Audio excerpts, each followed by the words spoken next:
एक गलती की हमने, आप जान जाएंगे वो क्या थी, पर हमें कभी पता नहीं चलेगा, कभी नहीं।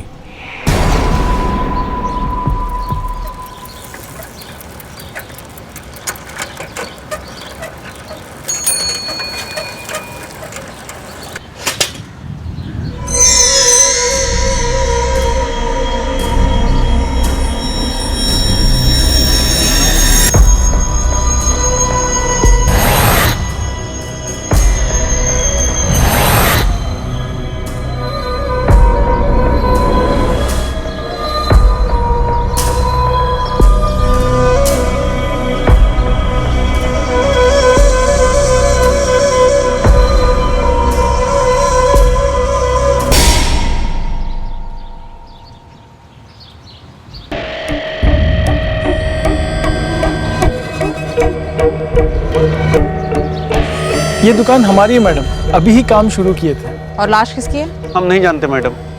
पहले मैडम कभी देखा भी नहीं उसे। सर बॉडी पे कोई आइडेंटिफिकेशन नहीं है। सर कुचला गया है, लेकिन इससे पहले भी वार हुए हो सकते हैं। यहाँ तक आने के रास्ते में भी खून के धब्बे हैं।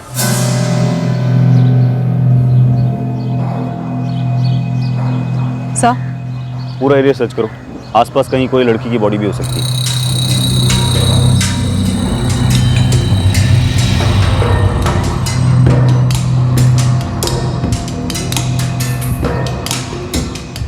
साहब ये अमूल है, कड़िया है, इसी ने सुबह में फ़ोन किया था आप लोगों को। साहब आसपास तमाम लोगों से पूछा, मगर कौन नहीं जानता कि कौन है। महेश, ये खून के धब्बे उस तरफ झाड़ियों से आ रहे हैं, वहाँ सर्च करवाओ, हो सकता है लड़की की बॉडी वहाँ। Okay sir. सर टीम्स को किसी लड़की की लाश नहीं मिली है। विक्टिम की भी पहचान नहीं हो पाई है। सर हिस्ट्री शीटर्स की राउंड अप शुरू कर दी है, हो सकता है किसी गैंग ने लड़की को उठा लिया हो। अगर लड़की को उठाया होगा तो बहुत जल्दी मिसिंग कंप्लीट आनी चाहिए। बार हुए हैं, और हाँ, मौत को 12 घंटे से ज्यादा नहीं हुए हैं। मतलब कल रात? जी। विक्टिम के ब्लड स्ट्रीम में अल्कोहल लेवल काफी हाई था, मतलब जब मर्डर हुआ तब ये नशे में धुत रहा होगा। सर हमने बलिया के सारे पुलिस स्टेशन में इस विक्टिम की फोटोग्राफ्स भेजी है, मगर मिसिंग रिपोर्ट किसी से मैच नहीं कर रही है। सर हो सकता है मिसिंग कंप्लेंट अभी तक हुई ना हो, एक ही दिन तो हुआ है। इस लड़की पर कोई मूवमेंट, कोई खबर? नहीं सर, एक्चुअली कुछ भी नहीं, ना लाश मिली है ना मिसिंग कंप्लेंट, और खबरियों ने भी कहा है कि कोई किडनैपिंग या घसीटने की कोई खबर नहीं है। हो सकता है वो चप्पल किसी राह चलती लड़की की हो, या फिर केस से कनेक्टेड भी हो सकती है। वैसे पोस्टमार्टम के हिसाब से विक्टिम काफी ड्रंक था। सर हो सकता है इस लड़के ने उस लड़की के साथ कुछ किया हो या करने की कोशिश कर रहा हो। हाँ, होने को बहुत कुछ हो सकता है, लेकिन तब तक सारे ऑप्शंस ओपन है जब तक ये पता नहीं चलता कि ये विक्टिम था कौन और इस भयंकर मर्डर के पीछे रीजन क्या था। हाँ, शीतला तालाब पे बिहार की नंबर प्लेट है। नहीं, तालाब के अंदर धकेली नहीं गई है, तालाब के बाहर ही पड़ी हुई है। सर भोलागढ़ में आज सुबह जहां उस आदमी की लाश मिली थी, वहां से शीतला तालाब सिर्फ 8 किलोमीटर दूर है। बोल नहीं सकते सर, उस लाश का इस बाइक का कोई कनेक्शन हो सकता है या नहीं। पटना आरटीओ से पता करो ये बाइक किसकी है।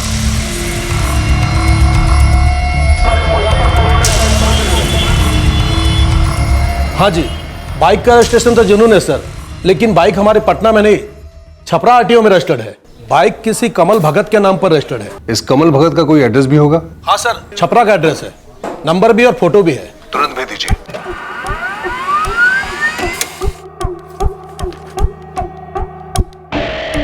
सर ये कमल भगत विक्टिम तो नहीं लगता।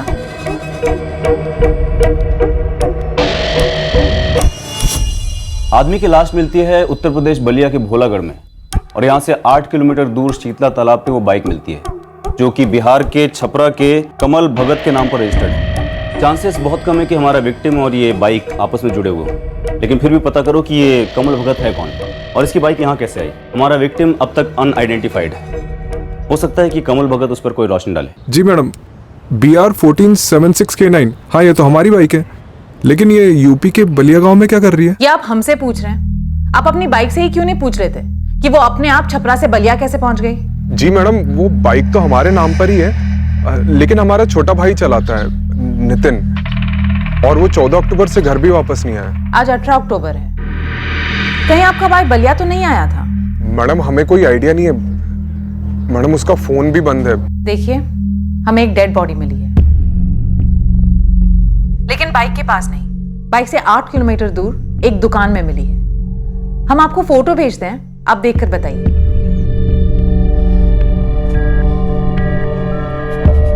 क्या बकवास कर रहे हो कमल? ये सब झूठ है। क्या हुआ हमारे नितिन को? बाबूजी, ये बलिया की पुलिस ये फोटो भेजा है।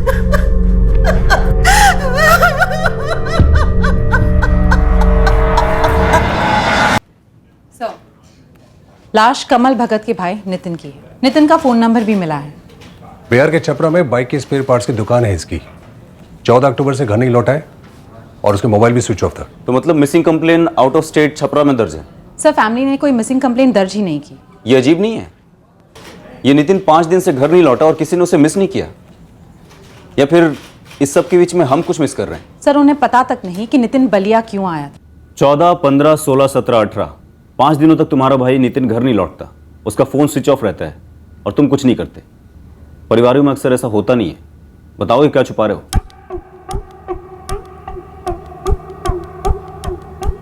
सर, नितिन भगत का फोन 14 अक्टूबर की रात 11 बजे को बिहार के रेवलगंज में स्विच ऑफ हुआ था। रेवलगंज?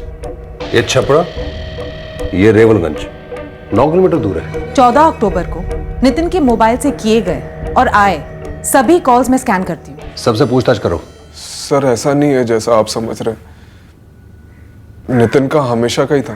क्या 5-5 दिन तक गायब रहना? नहीं सर, 2 दिन 3 दिन, ज्यादा से ज्यादा 4 दिन, और वो भी स्पेयर पार्ट्स कलेक्ट करने जाता था, नहीं तो किसी से पेमेंट्स लेने। घर पर भी बताता नहीं था सर, और हमें भी उसकी आदत सी हो गई थी। हर बार फोन भी ऑफ रखता था? कोई खास वजह थी? नहीं सर, लेकिन इसी बार बंद था सर, इसलिए चिंता भी हो रही थी सर। नितिन हमेशा से ही समझदार था, अपना ख्याल खुद ही रखता था, इसलिए सर कभी लगा नहीं कि। लेकिन सर क्या हो गया सर? रेवलगंज तुम्हारे छपरा से 9 किलोमीटर दूर नितिन का फोन स्विच ऑफ होता है, वो भी 14 अक्टूबर की रात को, जब तुम्हारे हिसाब से नितिन सुबह आखिरी बार घर से निकला था। उसके बाद बिहार का बॉर्डर पार करके बलिया में उसकी लाश मिलती है। रेवलगंज और बलिया के बीच में ऐसा क्या था? हमें सच में कुछ नहीं पता सर। एक ही घर में रहते थे, तुम्हारा छोटा भाई था, तुम्हारी बाइक भी चलाता था, लेकिन तुम्हें उसके काम के बारे में कुछ भी नहीं मालूम। हमारे काम के बारे में भी उसे ज्यादा कुछ पता नहीं था। तुम क्या करते हो? सर, हमारी छपरा में एक छोटी सी किराने की दुकान है। काम के लिए आता जाता था, पर यहाँ रेवलगंज बलिया में क्यों आया था हमें कुछ नहीं पता। आपके बड़े बेटे कमल को भी नहीं पता है, तो शिवशंकर जी किसको पता होगा?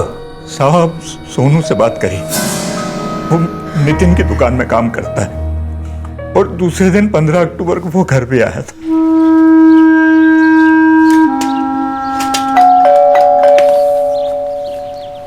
अरे सोनू, नितिन कहाँ है?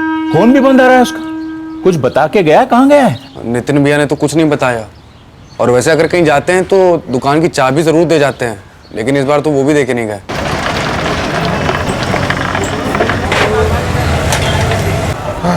चलो भाई, मिलता हूँ। ठीक है।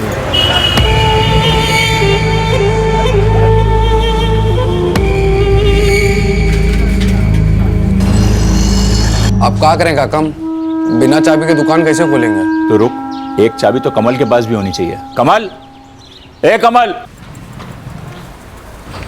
ऐसा कैसे चला गया बिना बताए? उनका नहीं पता कमल भैया, नितिन भैया कुछ बोले ही नहीं। सोनू? हाँ भैया। हिसाब किताब अच्छे से करना, और शाम में दुकान में अच्छे से ताला लगाकर चाबी घर पे दे आना। ठीक है भैया। कमल भैया, क्या हुआ? कल शाम तक तो पूरा सामान यही था, साइड मिरर, हेलमेट, कैरियर, लेकिन अभी तो कुछ भी नहीं है भैया यहाँ। अरे नितिन ले गया होगा ना यार, हमें भी अपनी दुकान पर जाना है। ये तू जाने और नितिन जाना। चल, चलता हूँ।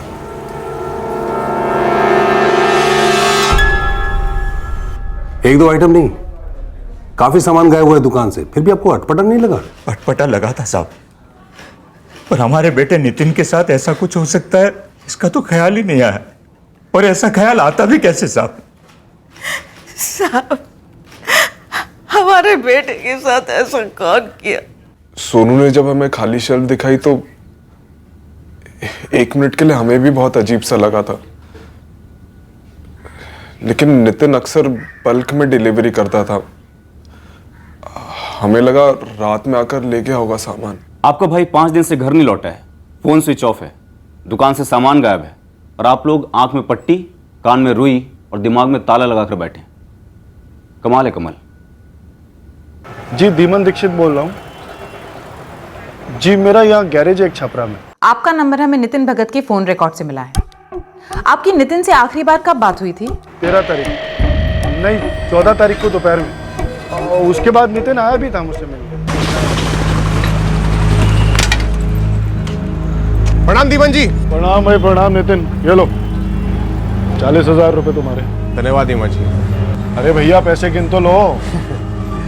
भरोसे को कैसे गिना जा सकता है धीमन जी, आपने कह दिया तो बस। मैं नितिन से बाइक के पार्ट्स लेता हूँ, वो सप्लायर है हमारा। हाँ जी, आकाश बोल रहा हूँ। आप कौन? बलिया पुलिस? हाँ जी बोलिए, क्या बात है?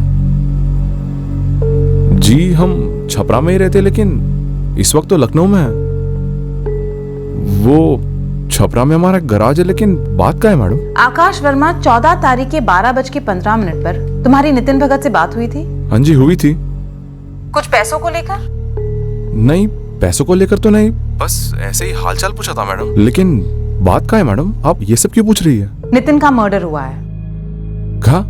क्या तुम बता सकते हो कि नितिन रेवलगंज किस काम से जा सकता है, और बलिया में क्या काम होगा जो वो बलिया आता रहता था?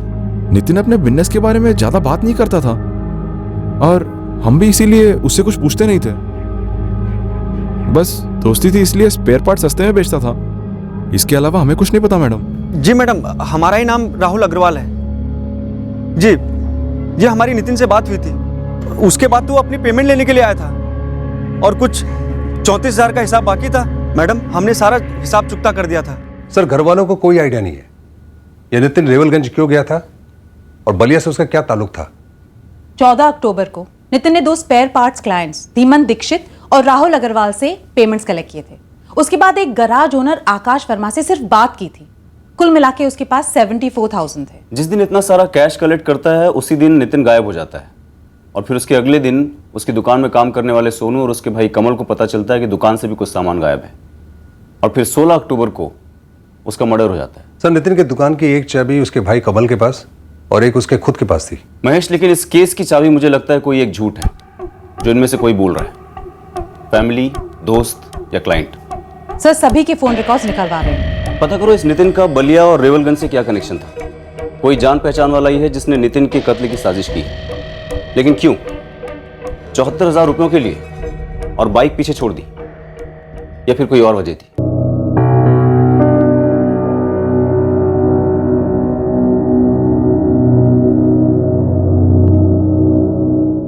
अरे गोविंद भैया, और नितिन भगत आता था हमारी दुकान पे, लेकिन अब ऐसे कैसे किसी से पूछ लें कि क्या काम है तुम्हारे यहाँ रेवलगंज में, बताइए। अरे पूछ लेते तो कोई परले थोड़ी आया था बाबू भाई।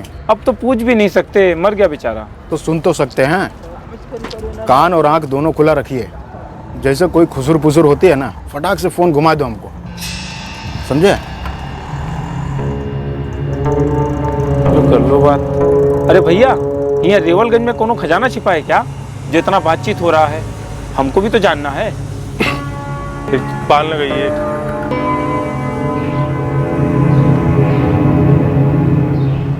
अब रेवलगंज यहाँ से पास ही तो है, वहां जाकर पता करना गोविंद। ये नितिन भगत का वहां ऐसा क्या काम था?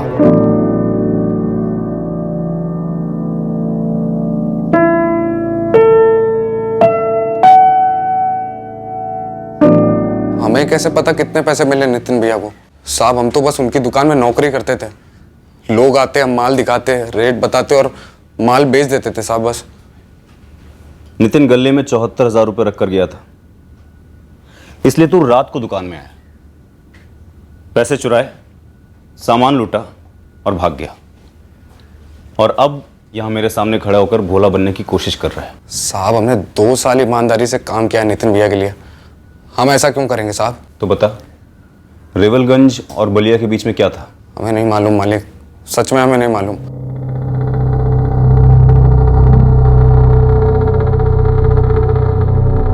बेटा कमल, नितिन काहे गया था रेवलगंज?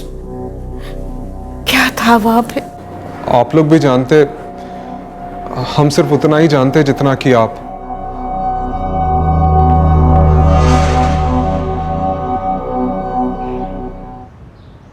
हाँ, नितिन भगत को मैं अच्छी तरह से जानता था। वो तो हमें नितिन का फोन रिकॉर्ड पहले से ही बता चुका है। देखिए, हम दोनों बचपन के दोस्त थे।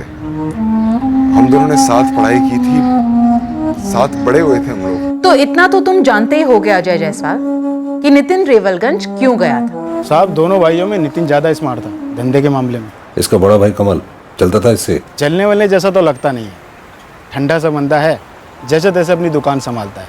लड़ाई झगड़े की बात कभी सुनी नहीं। लेकिन एक बात अजीब है साहब, नितिन रेवलगंज गया था। तो इसमें अजीब क्या है? ठंडा सा कस्बा है, वहाँ पर नितिन को क्या काम हो सकता है? देखिए, हमें कोई अंदाजा नहीं है कि नितिन रेवलगंज क्या करने गया था। तुम्हें नहीं पता? मुझे वो बताओ जो तुम्हें पता है। नितिन कुछ 2 हफ्तों से कुछ अलग सा था, उड़ा उड़ा से घूम रहा था, ऐसे जैसे कि कोई खुशी आ गई हो जिंदगी में। क्या बात है, चाय का दीवाना कॉफी पे है? बस यूं ही यार, कुछ तो है इस दीवानगी के पीछे। 1 हफ्ते से देख रहे हैं तुमको, बिना पिए नशे में रहते हो तुम। कुछ भी बोल रहे हो? हम कुछ भी बोल रहे हैं। एक तो 2 दिन बाद आके मिले हो तुम, और आए भी हो तो कहीं और हो हैं? हमको फीलिंग है अंदर से कि बेटा 100% कोई ना कोई तो है। बोलो, है ना? है कोई? लड़की रेवलगंज की थी? जी, उसने सामने से कभी बताया नहीं, न पता न ठिकाना। तुम्हारे बचपन के दोस्त का मर्डर हुआ है। मर्डर। कुछ भी मत छुपाओ। नहीं मैडम, ऐसा नहीं है। हम कुछ छुपा नहीं रहे हैं। वो दरअसल नितिन ही हमसे छुपा रहा था। वो हमें कोई डिटेल बता ही नहीं रहा था लड़की की, और हम उतावले हो रहे थे कि कौन है पता तो चले। और फिर हमने फ्रेंड स्क्वायर पे चेक किया। नितिन का प्रोफाइल था फ्रेंड स्क्वायर पर। हमने उसकी फ्रेंड लिस्ट में जाकर देखा, वहां पर हमको एक लड़की मिली, और हमको लगा कि शायद यही वो स्पेशल लड़की है। कौन है लड़की? देखिए, हम श्योर नहीं है कि ये वही लड़की है। नाम क्या है उस लड़की का?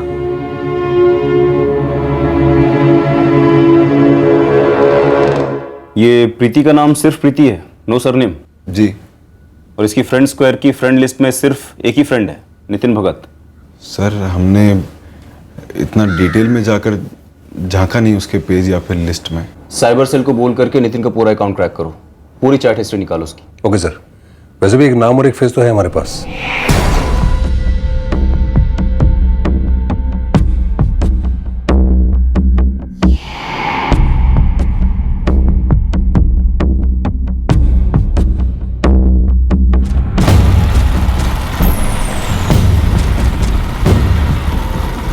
अच्छा, वो नितिन ने पूरी चैट डिलीट नहीं की, हमने पूरी चैट एक्सेस कर ली है, नितिन भगत और इस प्रीति की।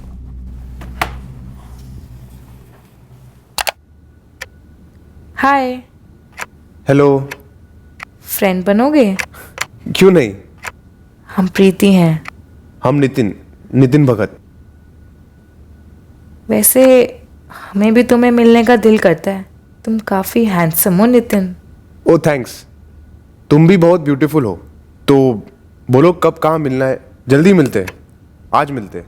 पागल, आज थोड़ी प्लान करना होगा ना हमें। क्या प्लानिंग? मम्मी पापा तुम्हारे मानेंगे नहीं यार, हम वेल सेटल्ड है, तुम जानती हो। अरे बाप रे, कितनी दूर पहुंच गए। हमें उन्हें पहले धीरे धीरे समझाना होगा। धीरे धीरे क्यों? कहो तो हम आ जाए तुम्हारे घर, सीधे हाथ मांग लेंगे तुम्हारा। अरे बाबा, बोला ना, टाइम लगेगा थोड़ा नितिन, पेशेंस रखो। प्रीति, तड़पाने की भी एक लिमिट होती है। देखो, हम कहते नहीं कुछ तो ये मत समझो कि हम कम तड़पते हैं।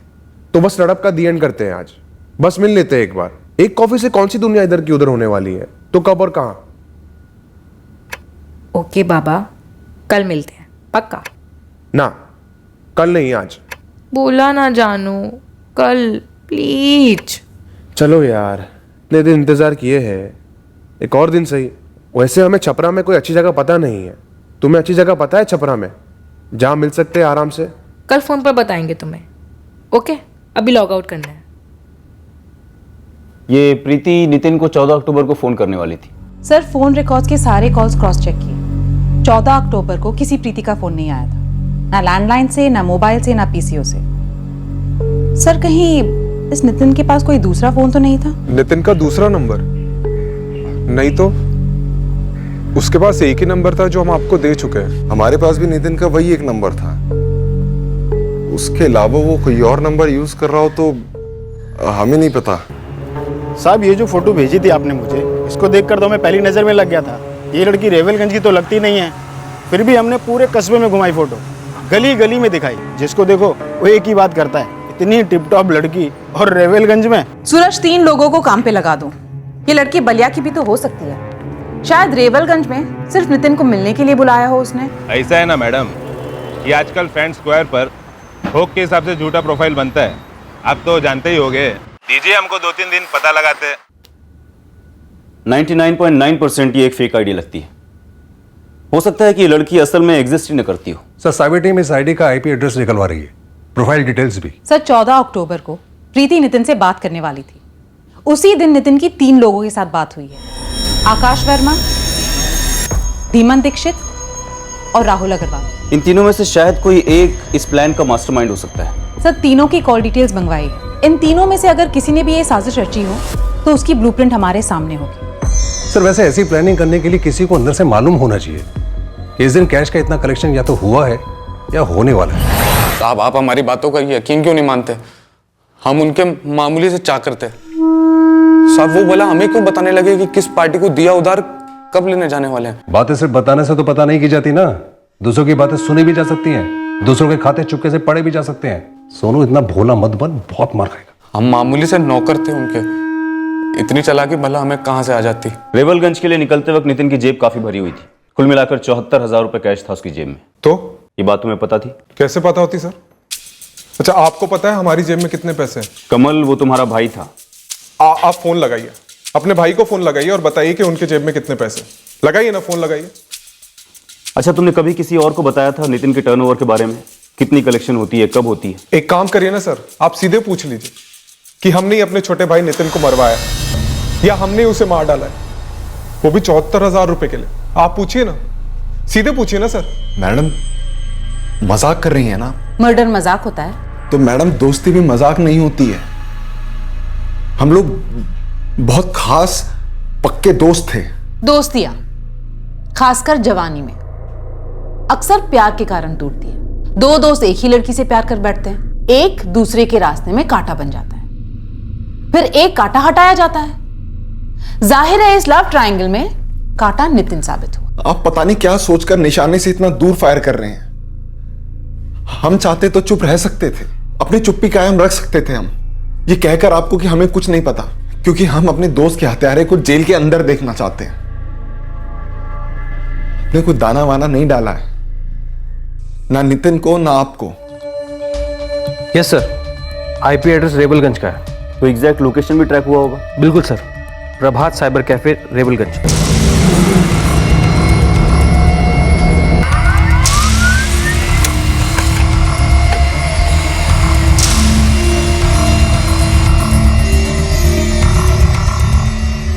सर, इस प्रीति का इस अकाउंट से पहले 2 और फेक अकाउंट थे, इसी तस्वीर के साथ। इससे पहले ये प्रीति सुजाता थी, और उसके पहले अनीता, और एज यूजुअल नो सरनेम। ये तीनों आईडीज प्रभात साइबर कैफे से बनाए गए हैं। 1 महीने पहले तक ये दोनों अकाउंट, सुजाता और अनीता, दोनों एक्टिव थे। तो इसका मतलब इससे पहले 2 और लोगों को बेवकूफ बनाया था इसने? सर, सुजाता की फ्रेंड लिस्ट में सिर्फ एक ही लड़के का नाम है, विशाल चौहान, और अनीता की फ्रेंड लिस्ट में भी एक ही लड़के का नाम है, ये कुंदन सिन्हा। इनकी डिटेल्स सर बिल्कुल निकाल ली हैं। विशाल चौहान रेवलगंज का रहने वाला है और कुंदन सिन्हा छपरा जिले का। आकाश वर्मा सर से पैर तक झूठा है। जब मैंने इसे पहली बार बात की थी उसने कहा कि वो लखनऊ में है, तब ये बिहार के रेवलगंज में था। हम छपरा में ही रहते, लेकिन इस वक्त तो लखनऊ में है। और 14 अक्टूबर को जब इसकी नितिन के साथ बात हुई तब भी ये रेवलगंज से ही बात कर रहा था। उठाओ इस आकाश वर्मा को और साथ में इस कुंदन सिन्हा और विशाल चौहान को भी। ये दोनों उस फेक प्रीति से ऑनलाइन मिले होंगे और हो सकता है ऑफलाइन भी मिले हों पर्सनली। इन्हें पता होगा कि प्रीति, सुजाता और अनीता का राज क्या है। सर जी, हमारे रेवलगंज को देखिए जरा, और इस लड़की को देखिए। ऐसा कैसे मुमकिन है कि इतना टिप टॉप लड़की कभी यहाँ आए और आती कभी तो जिंदगी भर याद न रहती। अक्टूबर की 6, 8, 11 और 13 तारीख को इस फेक प्रोफाइल आईडी को यूज करके ये लड़की या लड़का तुम्हारे साइबर कैफे से ऑपरेट कर रही थी या कर रहा था? सर, जो भी यहाँ पे आता है उसकी आईडी प्रूफ की फोटोकॉपी ली जाती है सर। रजिस्टर में इन और आउट टाइम नोट किया जाता है और फोन नंबर भी लिया जाता है सर।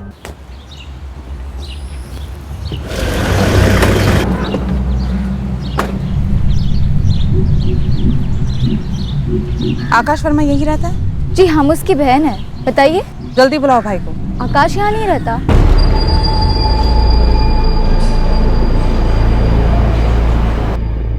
देख कुंदन, तू नंगा हो चुका है।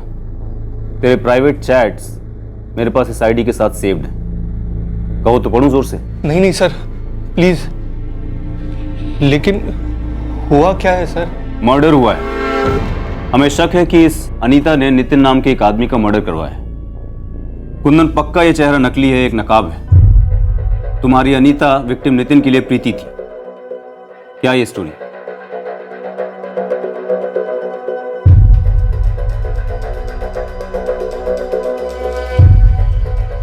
ये वो आईडी जो 6, 9, 11 और 13 तारीख को इस साइबर कैफे में उसी वक्त मौजूद थी जब नितिन भगत से चैटिंग हो रही थी। ये आईडी है शालिनी चौधरी की। कौन है शालिनी? अरे बाप रे सर, ये तो शालिनी है। कौन शालिनी? तुम पर्सनली जानते हो उसे? हाँ सर, नौटंकी की हीरोइन है। ये शादी वगैरह में नाचती। कौन है ये लड़की? लड़की? लड़की नहीं, डायन है, डायन। शालिनी नाम है उसका। वो रेवलगंज की नौटंकी है। उसी में कोई डांसर टाइप है मैडम। मैडम, शालिनी के प्यार में ना पगला गया हमारा आकाश। हम लाख समझाए लेकिन नहीं माना, निकल गया उसके साथ रहने के लिए। वो दिन के बाद से हम उसका शकल तक नहीं देखे।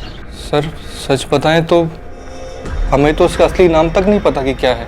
वो तो फ्रेंड स्क्वायर चैट पर इसने बातों बातों में हमें फंसा लिया और फ्रेंडशिप से हमें प्यार हो गया इससे। मिले थे तुम इससे? जी सर, रेवालगंज बुलाया था इसने हमें मीटिंग के लिए। अनीता यहीं रहती है? अनीता तुम्हारे सामने खड़ी है। कुली देने में एक्सपर्ट है सर। ये तरह तरह के ड्रामे करके ऐसा झूठ बोलेगी कि पूछे मत। हमसे कहा कि अनीता वाला झूठा फोटोग्राफ और फेक आईडी उसने इसलिए बनाया ताकि उसके माँ बाप उसको ट्रेस ना कर सके।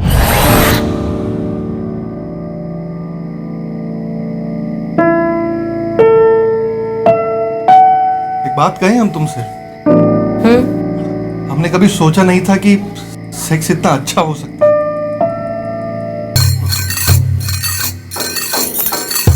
वो क्या है ना, हर अच्छी चीज की इस दुनिया में कीमत होती है। चलो निकालो 50,000। क्या? अरे कैश नहीं है तो कार्ड से ट्रांसफर कर दो, वो भी चलेगा हमें। सर, कितना भद्दा मजाक कर रही हो तुम। रात भर नोचो हमें और अब मरियम के पैसे भी नहीं दोगे। छी अनीता, काहे को इतना गंदा बोल रही हो तुम? हम दोनों एक दूसरे को आई लव यू बोल चुके हैं। अरे हट बे, बच्चे बच्चे समझो क्या हमें? अच्छे से समझते हैं हम ये आई लव यू, शाई लव यू। ये हर ठरकी का पासवर्ड होता है सेक्स करने के लिए। और वैसे भी इस आई लव यू के चक्कर में ना हम 2 पत्तियां ऑलरेडी पाल चुके हैं। और इस आई लव यू से ना तो हमारा पेट भरता है ना हमारा घर चलता है। 2 पति? तुम शादीशुदा हो का?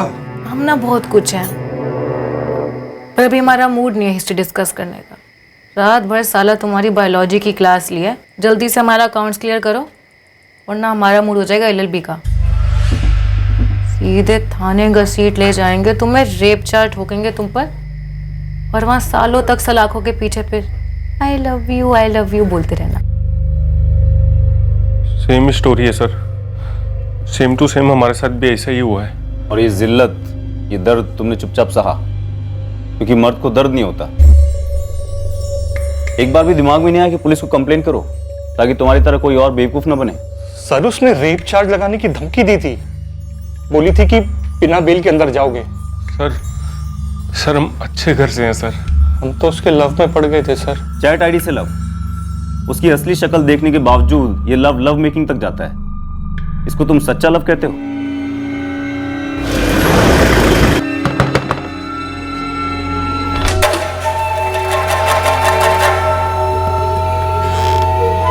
हाँ जी। आकाश वर्मा यही है जी। क्यों, क्या हुआ? सर 1 मिनट सुनिए तो। अरे सर अरे सर जी आप तो सीधा एक्शन पर ही उतर आए। अंदर चलकर आराम से बैठकर बात करते हैं ना। ठंडी बियर भी रखी है फ्रिज में, निपटा देते हैं जो भी है। चलिए ना, बढ़िया मूड बनेगा अंदर। मूड तो लॉकर में पहले से बहुत अच्छा बना हुआ है, सिर्फ तुम्हारे पहुंचने की देर है शालिनी। डालो इसको। एक बार आप सुनिए तो। सर जी 25, सिर्फ 25 कैसा अब हम, लेकिन एक्सपीरियंस तगड़ा है हमारा। अच्छे से जानते कि लकीर कब कहाँ खींचनी चाहिए।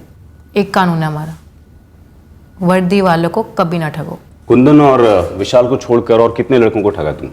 काफ़ी है साहब, डबल फिगर। लेकिन अब नाम तो याद नहीं। 9 लड़कों के नाम याद हैं और ना ही वो नाम जो लेकर हमने उन्हें ठगा। और ये ठगने का रैकेट तुम इस आकाश वर्मा के साथ मिलकर चलाती थी? अरे नहीं सर, हमें किसी की हेल्प की जरूरत नहीं पड़ती। सोलो खिलाड़ी हम। ये तो खुद ब खुद आ गया 6 महीने पहले। सर बैड लगना भयंकर है हमारा। 16 साल की उम्र में माँ बाप ने एक बदबूदार फटीचर से शादी करा दी थी। इतनी बदबू कि उस कमरे में रहो तो उल्टी आ जाएगी आपको। फिर हम एक दिन अचानक मायके भाग गए। फिर माँ बाप भी ढीठ, दूसरी शादी करा दी। एक दिन अचानक हम वहाँ से भी भाग गए। उसके बाद तो ना हमने कसम खा ली कि पैसे से ही शादी करेंगे। पैसा ही हमारा पति, प्रेमी, परमेश्वर सब वही रहेगा। फिर बस एक दिन इन महाशय ने एंट्री ली। इनको तो ना शादी का कीड़ा था, ना लव यू वाला रोग। सेफ है, बस चल रही है गाड़ी इनके साथ। तुम्हारी स्पेशलिटी तो ठगना है ना। ये बीच में मर्डर कहाँ से आ गया? नितिन भगत का मर्डर? आकाश, या तो तुमने फैलाया था, तुम ही साफ करो। बताओ इन्हें। साहब मैं तो इसके खिलाफ थी, पैसों की कसम। तो नितिन भगत को अच्छी तरह से जानता था ना? जी, वो अपने गैराज के लिए हम उसे स्पेयर पार्ट्स लेते थे। ऐसे भी क्या दुश्मनी थी कि उसे इस तरह से फंसाया और इतनी भयंकर मौत के घाट उतार दिया? अरे आकाश! अरे नितिन, क्या हाल है भाई? बड़े दिनों बाद। बस फर्स्ट क्लास। तुम सुनाओ, क्या हाल चाल? किसी ने कहा तुम छपरा छोड़कर रेवनगढ़ सेटल हो गए। हाँ यार, वो बस तुम ये सब बातें छोड़ो ना, चलो उनको गर्मा गर्म चाय पिलाते हैं। आओ। नितिन, ये शालिनी है, हम इसी के साथ रहते हैं। तो तुमने घर छोड़ा क्योंकि हम डांसर हैं ना, और आकाश के घर वाले बड़े इज्जतदार लोग हैं। हाँ यार, तुम तो समझते ही हो ना। तुम दोनों क्या शादी वादी करने वाले? अरे जब दिल मिल गए हैं तो फिर शादी का बिल काहे फाड़े भाई। कैसे घूर घूर के देख रहा था तुम्हें। मुझे तो लगता है बावला हो गया तुम्हारे लिए। वो सब तो ठीक है, पर इतनी जान पहचान नहीं बढ़ानी चाहिए थी। ठगेंगे कैसे उस लंगूर को?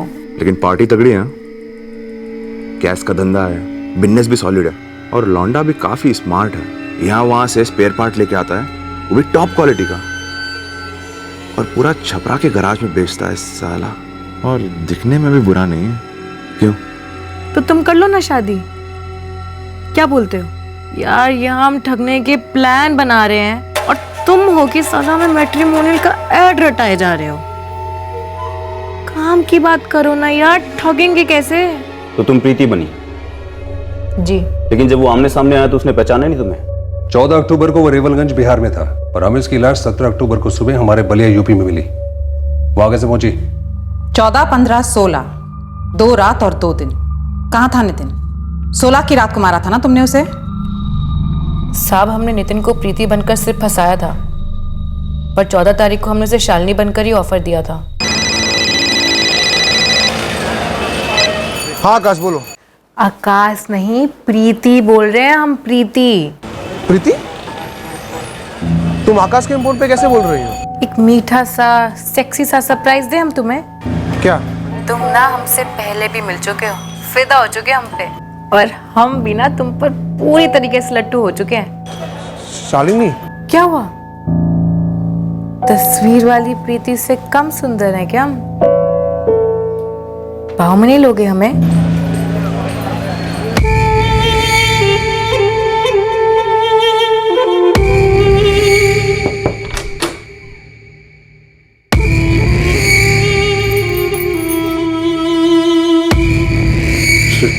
शालिनी, पक्का वो आकाश को कोई प्रॉब्लम नहीं होगी? अरे क्यों होगी? ना वो हमारा बॉयफ्रेंड है और ना हम उससे शादी करने वाले हैं। वो तो बस हमारा एक सोलमेट है समझो। वो आप कहते हैं ना, कंधे पे सर रख के बात करने वाला दोस्त है। पर तुम हमारे लिए वो नहीं हो। तुम्हारे साथ हम सिर्फ बातें नहीं कर सकते।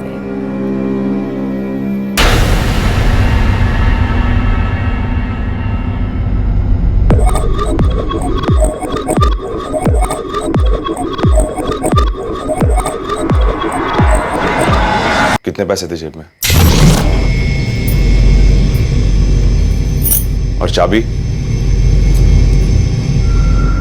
हम उसकी दुकान पर होकर आते हैं।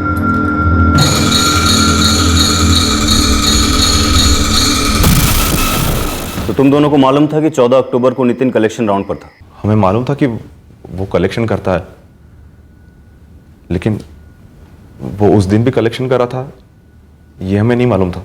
ये तो इत्तेफाक था कि उसके पास 74,000 निकले।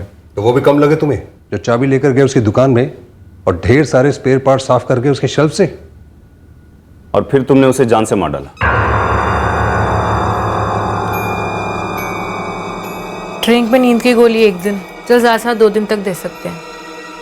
तो बात का क्या प्लान है? छोड़ तो नहीं सकते इसे। मतलब जिंदा नहीं छोड़ सकते इसे। हमारे घर में नहीं। काम करते,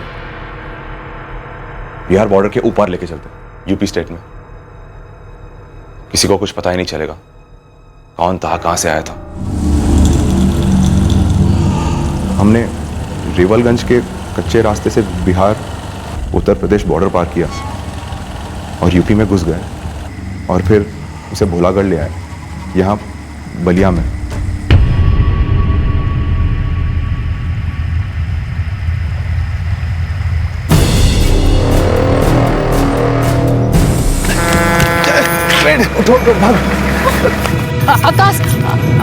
आकाश, हमारी चप्पल निकल गई है।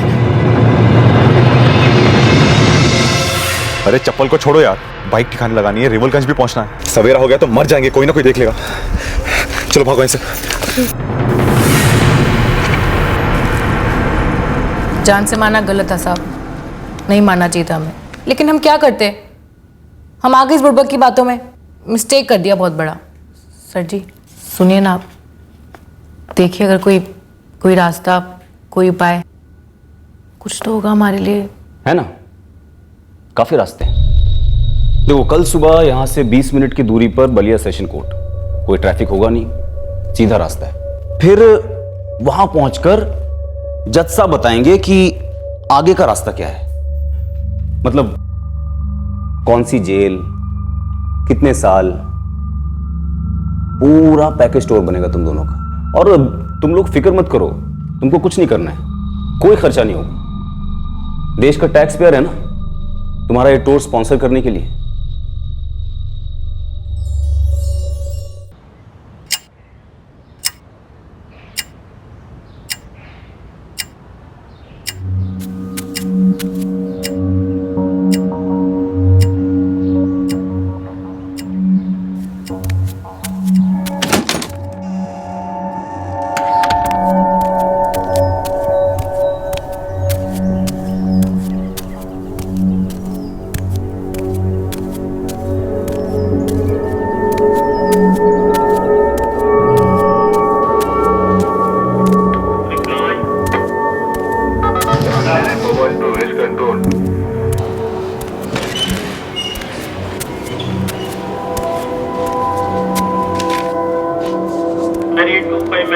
गुड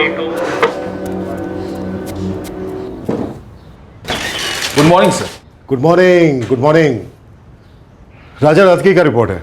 कोई फोन कॉल्स, कोई कंप्लेन? नहीं सर, कोई कॉल्स, कोई कंप्लेन नहीं। रात को फोन डेस्क पर ड्यूटी किसकी थी? हमारी थी सर, कोई कॉल नहीं था। Are you sure? जी सर। अरे वाह, हमारे आदर्शगंज इलाके में रात भर ना कोई कंप्लेन है, ना कोई फोन कॉल्स, ना दलील। ये तो आगे में गुड मॉर्निंग हो गई। अब हम इस शांति को दिन भर बरकरार रखेंगे, ठीक है? जी सर।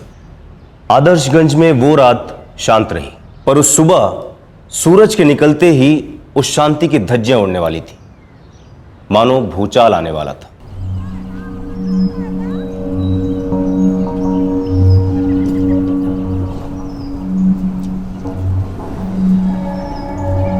गुड मॉर्निंग मलिक साहब। Good morning Dinesh ji, good morning. सब खैरियत? All well, always on time. चलिए मिलते हैं। Okay okay okay.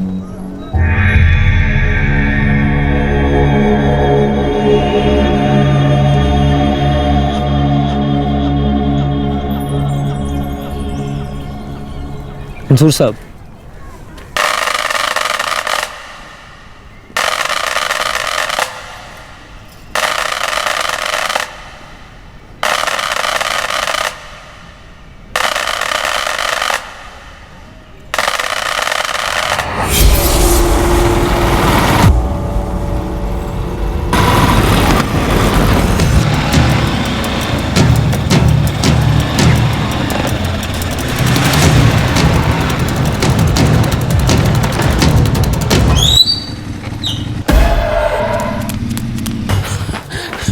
साहब साहब साहब साहब अनर्थ हो गया साहब।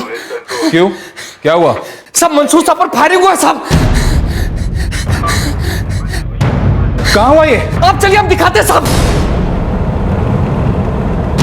जी सर, रास्ते में हूँ, अगले 10 मिनट में हॉस्पिटल पहुंचूंगा। खबर किसने की थी? सर उस तरफ एक चाय वाला है जगदीश, उसने आगे बताया था। जब मंसूर सर पे फायरिंग हुई थी तब कोई नहीं था आसपास? अपने बाजार रोड के एक व्यापारी हैं, दिनेश गुप्ता जी, वही थे, बाकी कोई भी नहीं। हेलो, ये जो रजिया चौक वाला भाग है ना, हाँ उसके बीच वाली सड़क पर एम्बुलेंस चलती हुई। मंसूर साहब, एम्बुलेंस में बहुत जल्दी। सर एम्बुलेंस हमने मंगवा लिया है। दिनेश जी, आपने क्या देखा? अरे अभी थोड़ी देर पहले मंसूर साहब हमें पिछली गली मिले, गोलियों की आवाज सुनी, भाग कर आए तो कुछ लोग बाइक पर थे, गोली चला रहे थे और मंसूर साहब यहाँ नीचे गिरे पड़े थे। दिनेश गुप्ता बोले आसपास और भी लोग थे, लेकिन सब डर के भाग गए। दिनेश जी को हमने पुलिस स्टेशन में बिठा रखा है।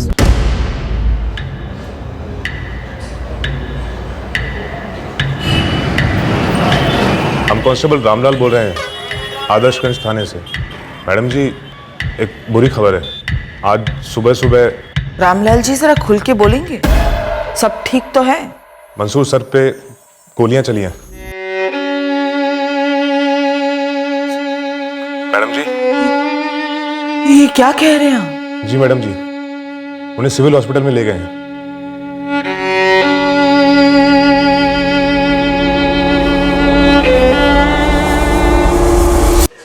बहुत ज्यादा खून बह चुका है सर जी। लेकिन राजन, ऐसा कैसे हो सकता है कि मंसूर सर निहत्थे थे? सर्विस गन क्यों नहीं थी उनके पास? अभी तक कुछ पता नहीं चला सर। जब लाए गए थे ऑलरेडी ब्लड लॉस हाई था, क्रिटिकल थे। हमने सारी कोशिशें की, बट सॉरी, मलिक साहब को हम नहीं बचा सके। आदर्शगंज के सीनियर इंस्पेक्टर मंसूर मलिक की आज सिविल हॉस्पिटल में मौत हो गई है। उनके ऊपर फायरिंग की गई थी।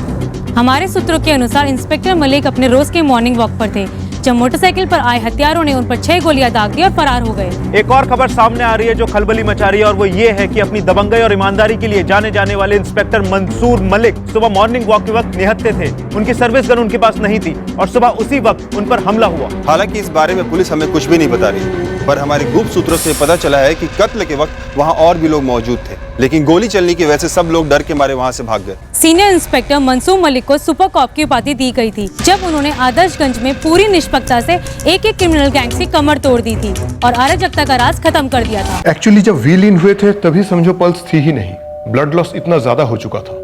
काश थोड़ी जल्दी लाए गए होते। डर के मारे लोगों का खून पानी हो गया था डॉक्टर। लोकेशन पर मौजूद बाकी सभी मॉर्निंग वॉकर्स मानो हवा हो गए। डॉक्टर, ये इस फायरिंग से नहीं है ये न्यूज़ चैनल वाले क्या बकवास कर रहे हैं? हमें अब्बू को देखना है। कहाँ है वो? न्यूज चैनल वाले सच बोल रहे हैं सर जी, अब नहीं रहे। नहीं, शर्म नहीं आती आपको? सीनियर के बारे में ऐसे बकवास करते हुए। अभी सुबह तो हमारी बात हुई है उनसे फोन पर कि वो मॉर्निंग वॉक पर जा रहे थे। ऐसे कैसे नहीं रहे? मजाक है क्या कोई? सब कुछ अचानक हो गया मैम।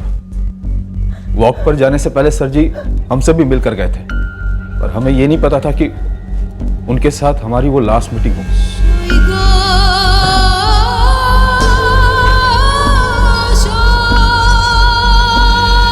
अम्मी, अम्मी अब्बू को देखना है। अम्मी, हमें अब्बू को देखना है अम्मी। अम्मी।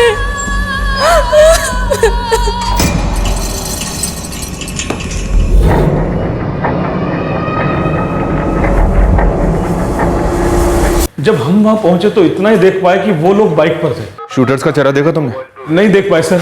उन लोगों ने हेलमेट पहना था और वो दूसरी बाइक पे जो लड़के थे वो काफी दूर थे। डर तो हमें भी बहुत लग रहा था साहब, लेकिन मंसूर साहब की बहुत इज्जत करता है हमारा व्यापारी समाज, इसलिए हिम्मत करके हम आगे बढ़े और बाकी के लोग भाग खड़े हुए। बाइक का कुछ नंबर वगैरह याद है तुम्हें? सब कुछ इतनी जल्दी हुआ कि कुछ समझ नहीं आया, पर मंसूर साहब के शरीर से इतना खून निकल रहा था, मतलब हमारा दिमाग तो एकदम सुन्न हो गया था। मंसूर साहब रोज की तरह सुबह थाने आए, नाइट की रिपोर्ट ली और वॉक पे चले गए। लेकिन रोज की तरह उनकी सर्विस गन उनके पास नहीं थी। मैडम ये हमको नहीं पता था। और हमको पता भी कैसे चलता कि वो बिना गन के निकले? लेकिन किसी न किसी को तो पता था कि सीनियर इंस्पेक्टर मंसूर मलिक आज बिना गन के वॉक पर गए। उनका गन हमेशा उनके ड्रॉवर में ही रहता है। वो रोज सुबह आते, रिपोर्ट लेते और गन लेकर वॉक पर निकल जाते थे। लेकिन आज गन लेकर नहीं गए और आज ही अटैक हो गया। राजन, ये इत्तेफाक नहीं हो सकता। आपको समझ में नहीं आ रहा, सब कुछ नॉर्मल था। हम में से किसी को पता नहीं कि सर आज गन लेकर नहीं गए और किसी ने नोटिस भी नहीं किया। Sir senior inspector Mansoor Malik को मारने का प्लान बनाया गया था, ऐसा कुछ सामने आया? अभी इन्वेस्टिगेशन चल रही है। सीनियर इंस्पेक्टर मंसूर मलिक हमेशा अपने साथ गन रखते थे काउंटर अटैक के लिए। वो आज ही नहीं आते, क्यों निकले थे मॉर्निंग वॉक पर? देखिए, ये सवाल हमारे लिए भी है। इन्वेस्टिगेशन के बाद इस सवाल का जवाब मिलेगा। सर, आपको ये नहीं लगता कि ये साजिश आपके डिपार्टमेंट के अंदर ही रची गई है? ये टीआरपी की पट्टी अपनी आंखों पर इतने कस के मत बांधिए, समझे? लगता है कि पट्टी आपके डिपार्टमेंट के मुंह पर भी लगी है, इसलिए आप सच कहने से कतरा रहे हैं। आप तो हिम्मत वाली है ना। आप बताइए सच क्या है? क्या ये सच नहीं कि इंस्पेक्टर मलिक की मुहिम के कारण डिपार्टमेंट के सारे ऑफिशियल्स की ऊपरी आमदनी ठप पड़ गई थी? Excuse me please. Sir Shamsher, चक्कर क्या ये? सारे के सारे खबरी अपना फोन स्विच ऑफ करके बैठे हैं। पर मैडम, हम तो आपका फोन एक ही रिंग में उठाए ना मैडम। लेकिन जो हुआ है वो हमेशा की तरह नहीं है शमशेर। हमारे ही डिपार्टमेंट के सीनियर इंस्पेक्टर मारे गए हैं, वो भी दिन दहाड़े। शमशेर, कुछ भी हो जाए, दुनिया इधर की उधर हो जाए, मुझे कहीं से भी वो चारों बंदे लाके दे जो बाइक पर आए थे। हम फुल ट्राई करेंगे मैडम। ड्राइवर आए तो तू बोली मत, मुझे रिजल्ट चाहिए। हम मंसूर साहब का बहुत इज्जत करते थे, मगर वो कहा है ना मैडम, इज्जत और डर के बीच का लकीर बहुत धुंधला है मैडम। हर पंटर डरा हुआ है, सब एक ही बात कह रहा है कि मंसूर साहब का विकेट नहीं गिरा है, उनको रन आउट कराया गया है। तू आदर्शगंज पुलिस स्टेशन की तरफ इशारा कर रहा है? अब आप खुल के बोल रही हैं तो हम भी बोल देते हैं। हर कोई डरा हुआ है मैडम। सबके मन में एक ही बात चल रहा है कि अगर डिपार्टमेंट मंसूर साहब जैसा शेर को मरवा सकता है तो आम पब्लिक तो कीड़ा मकोड़ा है। पब्लिक एक तरफ तो डरती है और दूसरी तरफ पूरे डिपार्टमेंट पर कीचड़ उछालने से नहीं चूकती। खैर छोड़ो, हमें सिर्फ इस बात पर फोकस करना है कि चार लोग बाइक पर कौन थे और उन्हें कैसे पता था कि खासतौर पर आज इंस्पेक्टर मलिक अपनी सर्विस गन लेकर वॉक पर नहीं गए। यादव किसी को भी बख्शा नहीं है, भले ही वो हमारे डिपार्टमेंट के अंदर का ही कोई क्यों ना हो। Yes sir. वैसे अटैक के वक्त मंसूर सर निहत्थे थे, ये बहुत बड़ा क्वेश्चन मार्क है। उससे भी बड़ा सवाल तो ये है यादव कि वो कौन था जो जानता था कि मंसूर निहत्था था, और वो जो कोई भी था उसी ने हत्यारों को इन्फॉर्मेशन लीक की थी कि काउंटर अटैक के कोई चांसेस नहीं है, हरी झंडी है, काम कर दो। सर, मंसूर सर की क्लीन अप ड्राइव ने बहुत सारी गैंग्स को उनकी जान का दुश्मन बना रखा था। अब हम उनकी जान के दुश्मन बन जाएंगे यादव, जिन्होंने हमारे one of the best officer को मारा है। आदर्शगंज थाने की टीम से बात कर रहा था मैं सर। मंसूर सर अजीब डेयरिंग आदमी थे, गोली चलाने से तो कभी झिझके ही नहीं, गोली खाने से भी कभी नहीं डरे।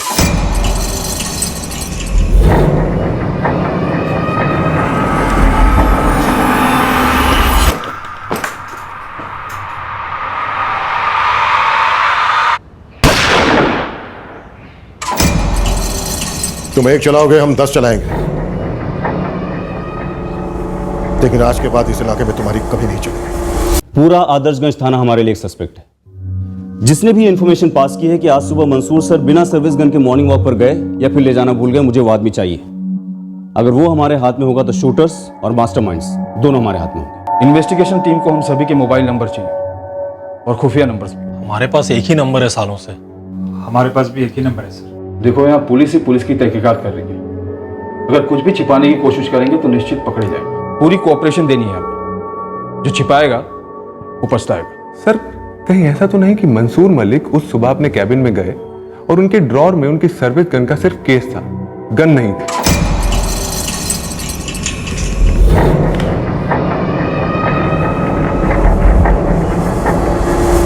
और उन्होंने सोचा होगा कि शायद वो गन घर पर भूल गए हैं और एक दिन वॉक पर बिना गन के चले जाते हैं। पर एक्चुअली पहले से ही किसी ने गन निकाल के छुपा दिया होगा, बाद में फिंगरप्रिंट्स पोंछकर वापस केस में डाल दिया होगा और वही आपको इन्वेस्टिगेशन के दौरान मिला।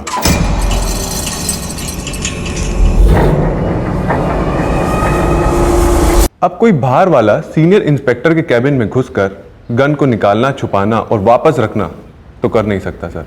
आप दोनों का इशारा इनसाइड जॉब की तरफ है। उस वक्त भी हर जगह इसी एंगल की बात हो रही थी और हमने भी इस एंगल को कतई रूल आउट नहीं किया था। मंसूर मलिक बिना गन के क्यों थे और ये बात किसने किसको बताई? इन्हीं सवालों के बीच छुपा था इस मर्डर का राज।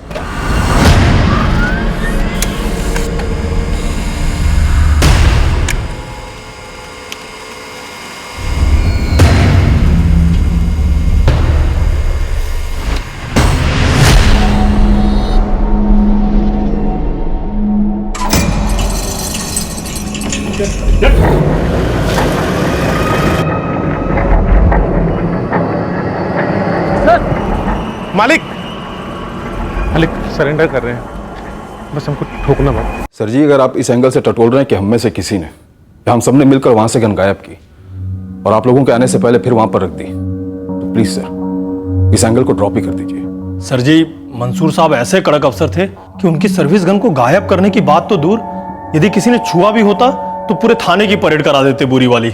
मंसूर साहब यहाँ पिछले 1 साल से पोस्टिंग पर थे और पिछले 1 साल से एक भी सुबह ऐसी नहीं आई जब वो थाने नहीं आए और रात की रिपोर्ट नहीं ली। और ऐसे शख्स की गन केस में ना हो तो वो ऐसे कैसे जाने देते? मंसूर सर सही मायने में स्वच्छ भारत अभियान के सिपाही थे। उन्होंने अपने हाथों से पूरे इलाके की सफाई की थी, तो क्या वो यहां अपने थाने के अंदर की गन को बख्शते? बिल्कुल सही फरमाया सर जी आपने। मंसूर साहब ने जिस दिन पोस्टिंग अपने हाथ में ली, सबसे पहले उन्होंने अपने थाने में झाड़ू घुमाया। जब थाना साफ हुआ तभी तो इलाका साफ कर पाए और हम भी डटकर खड़े थे उनके साथ में। एक पैसा बतौर घूस 1 साल में आया नहीं थाने में सर। राजन, घूस का पैसा खून की तरह होता है, जिसका स्वाद अगर एक बार किसी इंसान के मुंह पर लग जाए तो उसे और कोई स्वाद अच्छा नहीं लगता। उसके बाद फिर उस खून को पाने के लिए वो अपनों का खून बहाने के लिए भी तैयार हो जाता है। अब तक क्रिमिनल्स हमारे थाने में आकर कहते थे, आज वही बात बड़े भारी मन से आपसे कहना पड़ रहा है। हमने कुछ नहीं किया राजन, लेकिन एक बात 100% पक्की है, किसी न किसी से टिप ऑफ जरूर मिली थी हत्यारों को कि मंसूर मलिक निहत्थे निकले। सर वही बात तो हम भी कह रहे हैं कि बात लीक हुई है, वरना किसी की मजाल थी शेर के मुंह में हाथ डालने की, और वो लीक हम में से किसी ने या आदर्शगंज थाने के किसी भी कर्मचारी ने नहीं की है सर। 4 लोग थे 2 बाइक पर। कौन से गिरोह से थे वो लोग?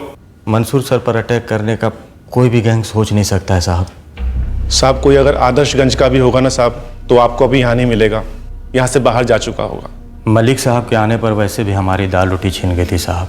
हम में से ऐसा कोई भी नहीं होगा जिसने उनका तबादला ना सोचा हो, लेकिन इस तरह से हमेशा के लिए उनका ट्रांसफ़र करने का गुर्दा किसी के बाप में नहीं है साहब। साहब बुरा मत मानिएगा, कोई अंदर का सिक्का खोटा है। अंदर से है तो बता दे मुझे, या पता कर कि अंदर से कौन था, नहीं तो तुम सब के सब यहां अंदर से बाहर की जिंदगी कभी नहीं देख पाओगे। सर, आदर्शगंज पुलिस थाने के हर एक हवलदार और पीएसआई के फोन रिकॉर्ड्स कुछ बोल नहीं रहे हैं। कोई कुछ नहीं बोल रहा नुसरत, एक अजीब सी चुप्पी छाई हुई है।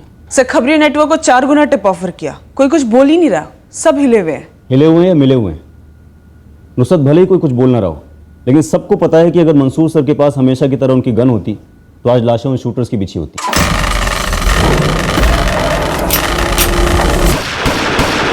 जब से मंसूर सर ने आदर्शगंज थाने का चार्ज लिया उस दिन से लेकर के उनकी मौत के दिन तक उन्होंने जितनी फाइल्स क्लोज की, जितने भी एनकाउंटर्स किए और जितने भी गैंग से ऑपरेशन नाकाम किए, हर छोटे बड़े केस की डिटेल्स मुझे चाहिए। जी सर।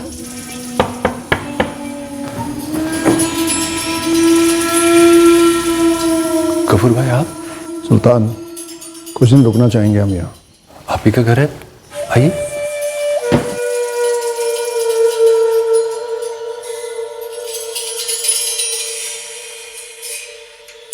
गफूर भाई, गफूर भाई ऐसे अचानक? काहे कहीं लिख के लगाए हो सुल्तान, हम अचानक नहीं आ सकते? नहीं, मतलब सब खैरियत ना? आज तक तो खैरियत ना पूछी तूने, कुछ भी तो नहीं पूछा। आज बड़ी पूछताछ कर रहा है। ऐसी कोई बात नहीं गफूर भाई। बात तो है सुल्तान, जो तू भी जानता है और हम भी जानते हैं। अपनी बेगम से बोल, सुलेमानी चाय पियेंगे हम हमेशा की तरह।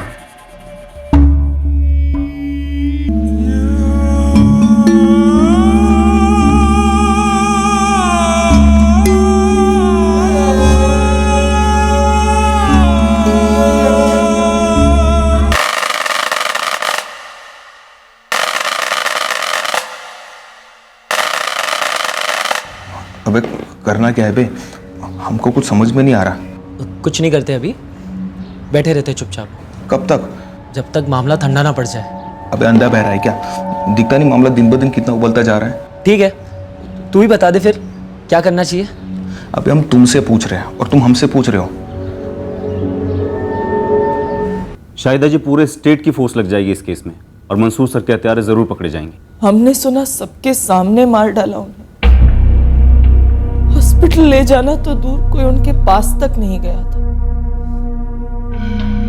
सब भाग गए और वो वहां पर खून में लथपथ पड़े कर्रार हैं। वो खून जाया नहीं जाएगा शाहिदा जी। मंसूर सर ने जो अच्छा काम शुरू किया था वो हमेशा चलता रहे। उनके जैसा ऑफिसर नहीं था हमारे डिपार्टमेंट में, और ये बात मैं आपको पूरे दिल से कहता हूं। उनके जैसे जाबाज ऑफिसर की ऐसी मौत, मानो कोई शिकार किया हुआ जानवर। ना ना शाहिदा जी, आप ऐसा बिल्कुल मत सोचिए। मंसूर सर कई सारे बेईमानों के रास्ते के कांटे जरूर थे, लेकिन वो शहीद हुए हैं, वो भी सच्चाई के लिए और ईमानदारी के लिए। और इस केस की सच्चाई भी सामने आकर रहेगी, चाहे फिर हत्यारे कहीं भी हो, कोई भी। ये मेरा वादा है आपसे। पुलिस वाले को वही गैंग मारेगी जिसे सामूहिक खुदकुशी करनी हो, और वो भी मंसूर मलिक जैसे अफसर को। नहीं साहब, कोई चांस ही नहीं है। बाइक पर आकर मारने का तरीका गैंग वालों का है हामिद, और जिस तरह के रिवॉल्वर से मारा गया ना, वैसा रिवॉल्वर हर दूसरा गैंग अपने पास रखता है। कहीं ये हमला नक्सलियों ने तो नहीं किया? हो सकता है बरसों से बिल में छुपे सांप ने फिर से फन उठाया हो और धमाके के साथ री एंट्री करना चाहते हो आदर्शगंज में। मैडम जी, दो नाम दे रहे हैं, नोट कीजिएगा। बहुत मुश्किल से दोनों नाम मिला है। बोल, जल्दी बोल। एक है राकेश शर्मा और दूसरा है निकुंज दास। पता? राधा कुंज नगर। मैडम, एक चाय वाला है, बोल रहा है कि हो सकता है ये दोनों लड़के मौका वारदात पे मौजूद रहे होंगे। हमें अच्छी तरह से याद है 7 सितंबर की वो सुबह, और दोनों लड़का लोग भी। अच्छा राम भैया, एक बात बताइए, आपका ये ठेला रजियागंज गार्डन से कम 1 किलोमीटर का दूरी पर है, तो आप इतना यकीन से कैसे बोल सकते हैं कि वो दोनों लड़का लोग फायरिंग के समय वहीं पर था? अरे हमारे पास कोई दूरबीन थोड़ी है जो इतना दूर तक देख सकते हैं। हम तो इसलिए कह रहे हैं कि दोनों लड़के यहीं के राधा कुंज के, अक्सर सालों से चाय पीने आते रहे, उस सुबह भी आए थे।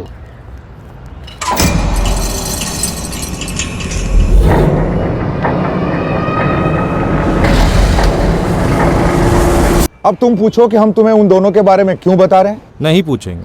अरे महाराज, आप हमको खाली इतना बताइए कि आप इतना यकीन से कैसे कह सकते हैं कि दोनों लड़का लोग फायरिंग में शामिल थे? अरे हम ऐसा थोड़ी बोल रहे हैं, हम तो ये बोल रहे हैं कि वो यहाँ से चाय पी के गए इस तरफ, और आधे घंटे बाद अपनी फटफटिया से फुर्र करके इधर से उधर भागे।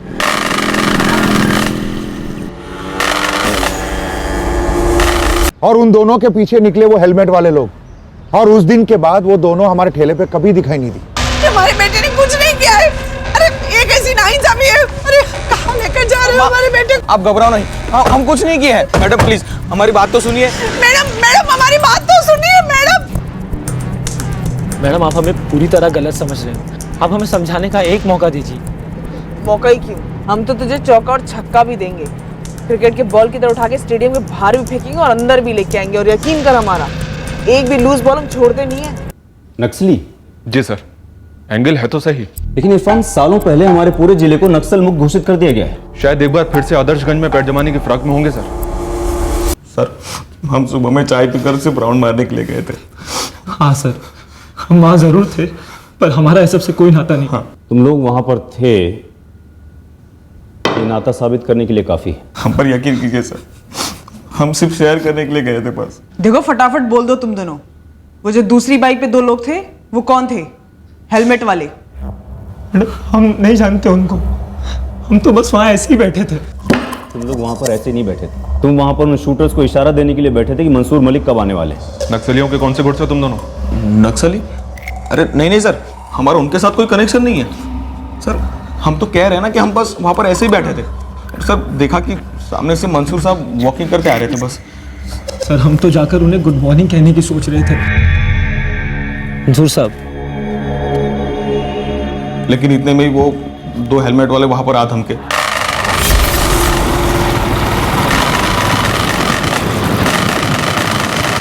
और जैसे ही फायरिंग शुरू हुई हम दोनों ठंडे पड़ गए। लेकिन उस ठंडी पड़ी हालत में भी तुम लोग भागे और वो भी उन दोनों हत्यारों के साथ। ये झूठ है, हम उनके साथ कतई नहीं भागे सर। सर हम भागे क्योंकि हम हद से ज़्यादा डर गए थे बस। जैसे उन दोनों ने यू टर्न मारा तो हमको लगा कि वो हमें भी ठोक देंगे सर, तो सर हम वहाँ से पागलों की तरह भागे।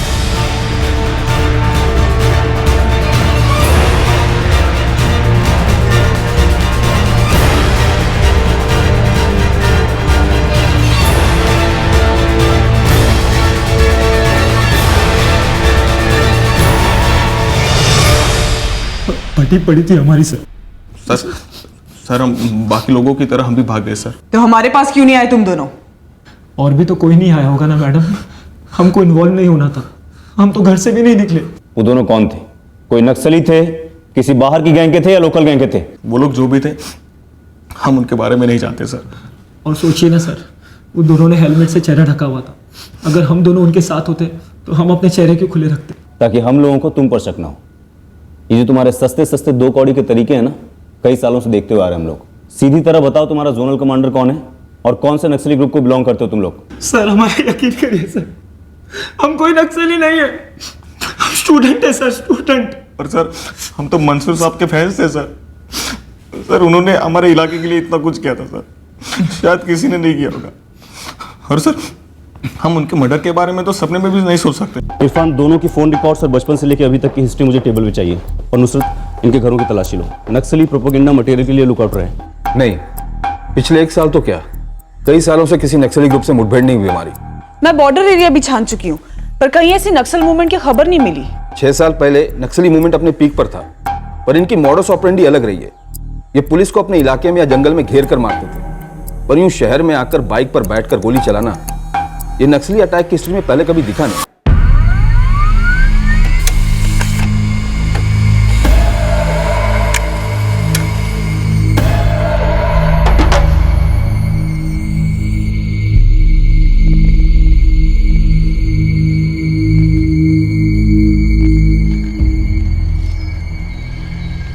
उसे एक दिनेश के अलावा कोई और गवाही देने सामने नहीं आया ना? यस सर, और जो भागे वहां से उनसे कांटेक्ट करना मुश्किल है। और सर ये दिनेश गुप्ता कह रहा था कि उसे ठीक से याद नहीं कि कौन कौन रेगुलर वॉकर थे उस वक्त यहाँ पर। और ये आदर्शगंज थाने को वहाँ के चाय वाले ने इन्फॉर्म किया था। सब मंसूर साहब पर फायरिंग हुआ साहब। मैंने उससे भी बात की, उसने कहा कि उसने गोलियों की आवाज तो सुनी थी और वो भाग के आया भी था क्राइम सीन पर। धाए धाए धाए, एक के बाद एक 5-6 फायरिंग हुए। उतने में हम समझ गए ये तो भैया कौनो कांड हो गया है। उतने में हम दौड़कर वहां पहुंचे तो हम देखे दिनेश गुप्ता जी मौजूद हैं। मंसूर साहब, मंसूर। और फिर हम यहाँ आए, सबको बताया कि क्या हुआ। हम तो बिल्कुल हैरान हो गए थे। अरे अभी तो अच्छे खासे घूम रहे थे हमारे सामने, हमारी दुकान के पास से भी गुजरे थे और हम उनका राम राम भी किए थे रोज की तरह।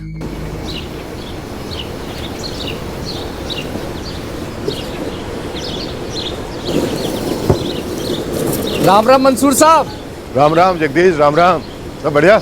ये सर्विस गन ना ले जाने वाली बात किसी को कैसे पता चली होगी? कोई तो मिला होगा वॉक के दौरान शायद। पर सर किसी को पता चलेगा भी कैसे?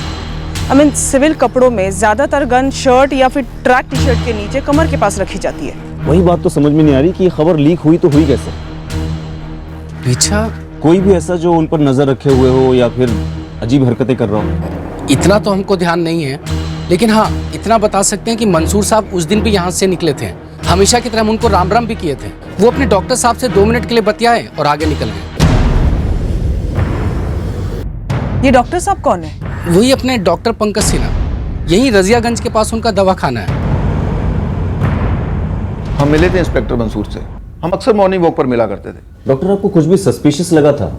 कोई उन्हें फॉलो कर रहा हो या फिर कोई नजर रख रहा हो? नहीं इंस्पेक्टर, ऐसा कुछ नोटिस करने के लिए ऐसा कुछ दिमाग में भी तो होना चाहिए ना। मॉर्निंग वॉक वाला मूड था और हम रेगुलर बात कर रहे थे। उस वक्त तो क्या बात हो रही थी? बस कहा ना रेगुलर। वो मेरे पेशेंट भी थे तो मैं उनके घाव की हीलिंग के बारे में पूछ रहा था। घाव मतलब कैसा घाव? कुछ समय पहले मंसूर साहब एक रेड में घायल हुए थे ऑन ड्यूटी, तो मैंने उन्हें ट्रीट किया था। यहाँ left side of the abdomen पर घाव था। डॉक्टर साहब घाव तो भर गया है बट कभी कभी दर्द होता है। दिखाइए। हीलिंग तो हो चुका है पर थोड़ा ऊज वेटनेस बाकी है। मैं एक ऑइंटमेंट भिजवा देता हूँ, दिन में 3 बार लगाइए, हफ्ते भर में पूरी तरह से सूख जाएगा। थैंक यू डॉक्टर साहब। और हाँ, थोड़े टाइम के लिए चोट को रेस्ट दीजिए, थोड़ा एक्शन कम कीजिए। हम पुलिस वालों की ड्यूटी का दूसरा नाम एक्शन ही तो है, और ड्यूटी है हमारी 24 घंटे की। हमेशा चौकन्ना रहना पड़ता है। मतलब आप पुलिस वालों की लाइफ हम डॉक्टर्स के जैसी है। फिर मंसूर साहब अपने रास्ते चले गए और हम अपने। 9 बजे ये शॉकिंग न्यूज़ आई कि उन्हें शूट कर दिया गया है। हमें तो विश्वास तक नहीं हुआ। अभी मिले, बातें हुई, वाउंड चेक किया हमने उनका। डॉक्टर, जब आपने उनका वोंड चेक किया था तो इंस्पेक्टर मलिक ने टी शर्ट ऊपर उठाई होगी घाव दिखाने के लिए, लेफ्ट हैंड साइड से ऊपर उठाई थी, राइट? हाँ इंस्पेक्टर, इंजरी लेफ्ट साइड में ही थी, यहाँ एब्डोमेन पर। हाँ सर, वो हमेशा अपना सर्विस गन लेफ्ट साइड पर ही रखते थे।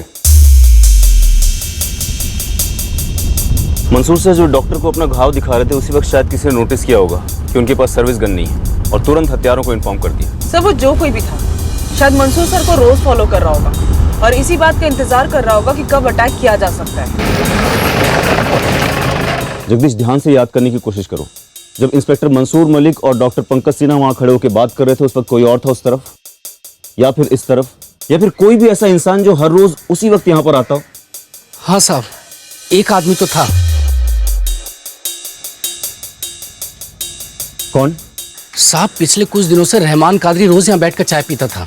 वो उस दिन भी यहाँ पर था? हाँ साहब, यहीं पर था। जगदीश, ये रहमान कादरी कौन है और कहाँ मिलेगा? 4445678891 रहमान कादरी नाम है। इस नंबर के कॉल रिकॉर्ड्स अगले आधे घंटे में मुझे अपनी टेबल पर चाहिए। सर जी बताइएगा नहीं, ये जगदीश का दुकान पर चाय पीना कब से गलत होने लगा? हमने कब का गलत हुआ है?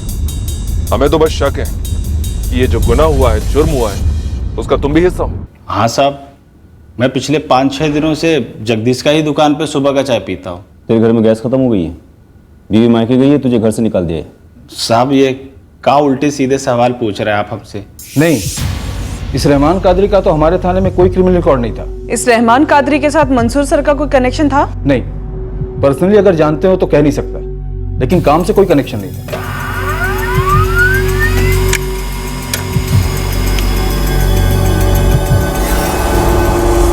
हम सुबह सुबह टहलने निकलते हैं सेहत बनाने के लिए और फिर जाकर जगदीश के यहाँ पर चाय पी लेते हैं। और रही बात मंसूर साहब की, तो साहब हमें बिल्कुल भी पता नहीं चला कि वो कब थाने से निकले हैं शहर के लिए। तो झूठ बोल रहा है। जगदीश ने तेरे सामने मंसूर साहब से नाम लेकर राम राम किया था, जवाब में उन्होंने भी राम राम कहा था। ऐसा हो ही नहीं सकता कि तेरा ध्यान ना गया हो उन पर। साहब हम उस वक्त अखबार पढ़ रहे थे, चाय पी रहे थे, अपना दुनिया में मस्त थे। साहब हम आपको कैसा यकीन दिलाएं कि वहां पर जो हो रहा था उस पर हमारा बिल्कुल ध्यान नहीं गया।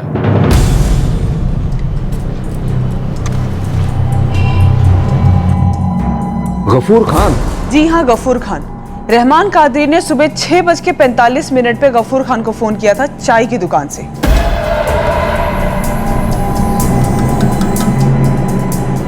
गफूर भाई कहाँ हो? गफूर खान, ये तो नामचीन हिस्ट्री शीटर है हमारे इलाके का, पूरी फाइल है इस पर। सर मुझे ये फाइल अभी चाहिए, जल्दी भिजवाइए। साहब हम आज तक कोई गलत काम नहीं किए और आप हमको मंसूर साहब जैसे दबंग पुलिस अफसर के कत्ल का हिस्सा बना रहे हैं। सर 6:45 पे इसने इस गफूर खान को फोन किया था। लगभग उसी समय मंसूर सर अपने थाने से निकलकर जगदीश की चाय की दुकान को क्रॉस कर रहे होंगे। ये गफूर खान कौन है? काफी नामचीन है सर, आदर्शगंज का लगभग हर बंदा जानता है इसे। हर एक बंदा अच्छे के लिए जानता है या बुरे के लिए जानता है? सर पहले अच्छे के लिए, फिलहाल बुरे के लिए। मतलब सर आज से 6 साल पहले जब यहाँ पे नक्सलियों का आतंक था, स्पेशल फोर्सेस के अलावा सिविलियंस ने अपनी एक आर्म फोर्स तैयार कर ली थी जिसका नाम था लिबरेशन दल। और सर ये लिबरेशन दल नक्सलियों से उन्हीं की जबान में बात करता था। घमासान एनकाउंटर्स होते थे लिबरेशन दल और नक्सलियों के बीच में। और सर इस दल को उस वक्त की सरकार और पुलिस दोनों का अनऑफिशियल सपोर्ट भी था। इस गफूर खान का इस सबसे क्या लेने देना है? सर ये गफूर आदर्शगंज के लिबरेशन दल का मुखिया था।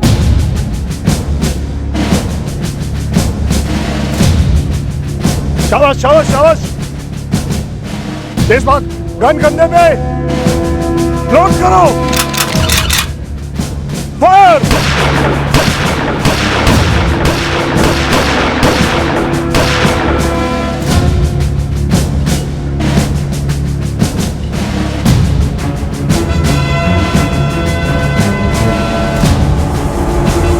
सर 4 साल पहले इस लिबरेशन दल को डिसबैंड कर दिया गया था। सर इस लिबरेशन दल को प्राइमरली इसीलिए खड़ा किया गया था ताकि नक्सलियों के एक्सटॉर्शन को रोका जा सके। ये नक्सली थोक के भाव से पैसा वसूल करते थे बिजनेस करने वालों से। और सर जब नक्सली मूवमेंट इस एरिया में लगभग खत्म सा होने लगा तो इस लिबरेशन दल के कुछ लोग उन्हीं बिजनेस करने वालों से पैसा एक्सटॉर्ट करने लगे। कुछ 4 महीने पहले इस गफूर खान ने एक ऑयल ट्रेडर से रंगदारी मांगी थी और उस ऑयल ट्रेडर ने मंसूर साहब से शिकायत की थी, तो हम लोग तुरंत गफूर से मिलने उसके गाँव नयाबारी गए थे।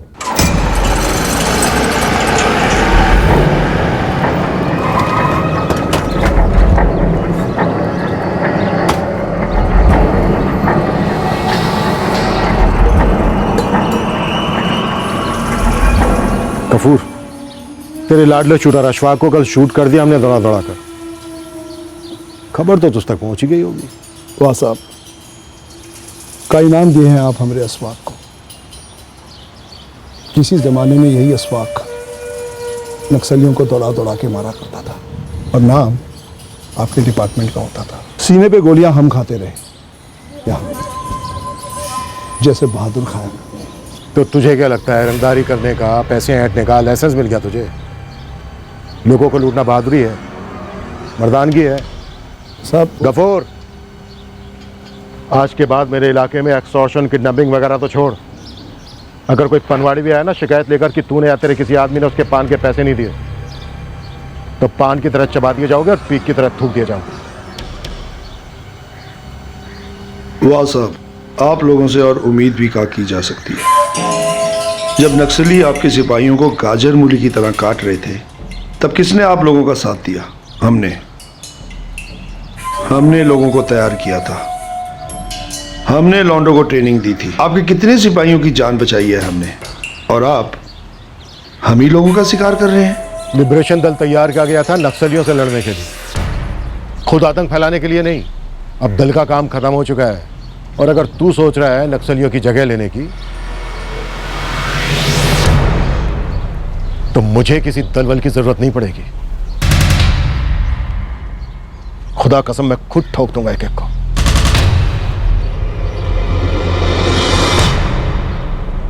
और इसको कोई धमकी मत समझना गफूर।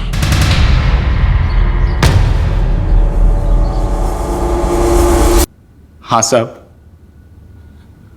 हमने ही कपूर खान को खबर दिया था। वो 3 दिनों से हमारे आदर्शगंज में डेरा जमाए हुए था।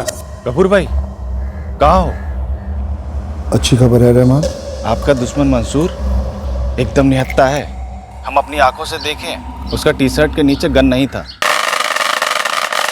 इससे अच्छा मौका नहीं मिलेगा। शोएब, अपनी बाइक निकाल, अपने लिए और हमारे लिए 2 हेलमेट लेकर आना। हाँ, 5 मिनट बाद हमें यहीं से उठा लें।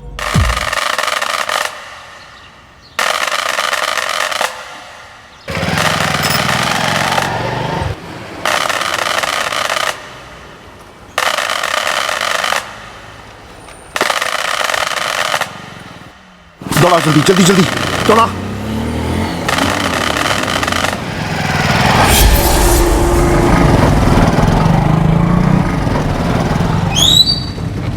हमें कुछ बोलकर नहीं गए थे मैडम। देखो, बता दो कि तुम्हारा शौहर गफूर खान इस वक्त कहाँ छुपा बैठा है। ऐसा है, अगर तुमने बता दिया तो हम उसे जिंदा पकड़ेंगे, फिर तुम जेल में आके मिलती रहोगी। पर हम जेल की बजाय 2 गज जमीन के नीचे भी डाल सकते हैं, फिर नहीं मिल पाओगी तुम अपने शौहर गफूर खान से। काश आपकी ये धमकी उन पर काम कर जाती मैडम। हम इतने सालों से कहते आए हैं कि छोड़ दो, निकल लो, पर नहीं माने। शिरीन, मुझे एड्रेस चाहिए, पता बताओ। हमें सच में नहीं पता मैडम, 2 हफ्तों से ना फोन है ना कुछ, हमेशा फोन ऑफ रहता है, हमारी जिंदगियों की तरह। सच बोल रहा हूँ, मैंने कुछ नहीं किया। सच बोल रहा हूँ साहब, मुझे नहीं पता। वर्मा बोल। साहब मैं सच बोल रहा हूँ, मुझे कुछ नहीं मालूम है। उस दिन गफूर भाई का फोन आया और वो मुझे बोले कि 2 हेलमेट और बाइक लेकर आ जा। मैं पहुंच गया साहब, वहां से वो राजियाबाग के पीछे वाली सड़क पे लेने बोले। वहां पे उन्होंने मंसूर साहब को गोलियां दाग दी साहब। देख के मेरा खून बर्फ हो गया साहब, मैं सच बोल रहा हूँ साहब, मैं सच कह रहा हूँ। अब जब हम तुझ में गोलियां दागेंगे ना तो तू पूरा का पूरा बर्फ हो जाएगा, मुर्दा घर में। अगर जीना चाहता है तो बता दे हमें, गफूर कहाँ मिलेगा? बोल। मुझे नहीं मालूम, मैंने उन्हें आदर्शगंज के रेलवे स्टेशन पर छोड़ दिया।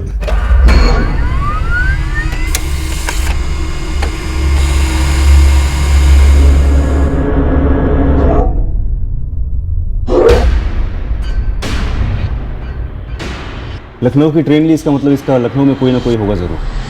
जब लिबरेशन दल बंद कर दिया गया था तो गफूर खान के साथीदार यहाँ वहां बस गए थे। उनमें से था सुल्तान जफर, वो लखनऊ में शिफ्ट हो गया।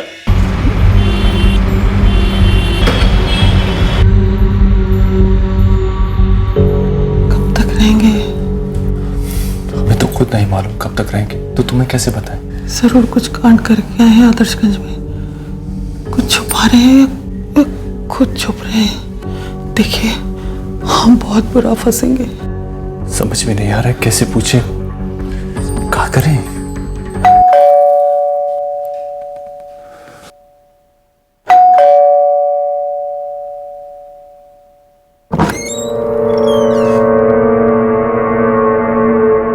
सुल्तान जफर, गफूर खान किधर है?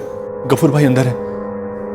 देखिए हमने उन्हें यहां नहीं बुलाया, वो खुद ही यहां आधम के हैं, हम उनसे नहीं मिले हुए हैं।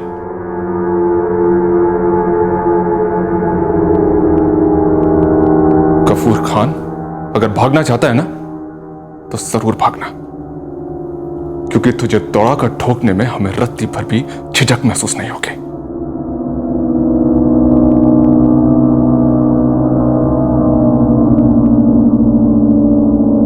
हाँ, हमने इंस्पेक्टर मंसूर को 6 गोलियां मारी।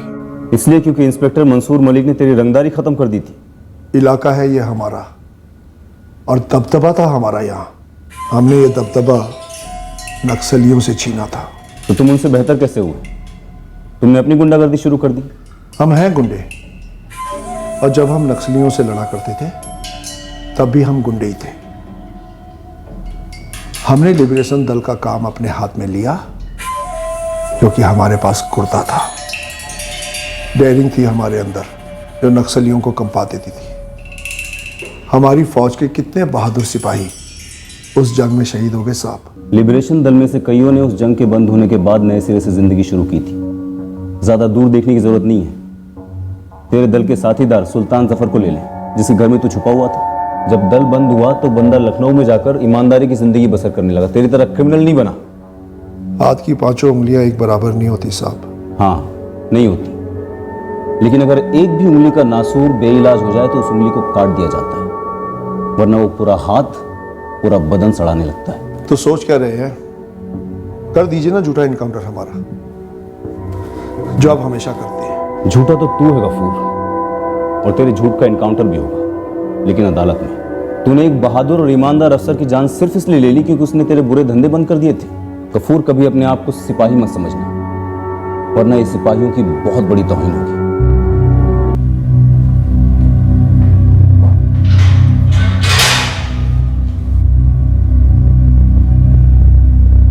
शाहिदा जी, मंसूर सर पर एक ऐसे आदमी ने गोली चलाई जो उनसे हताश हो चुका था, क्योंकि उन्होंने उसके सारे बुरे धंधे बंद करवा दिए थे।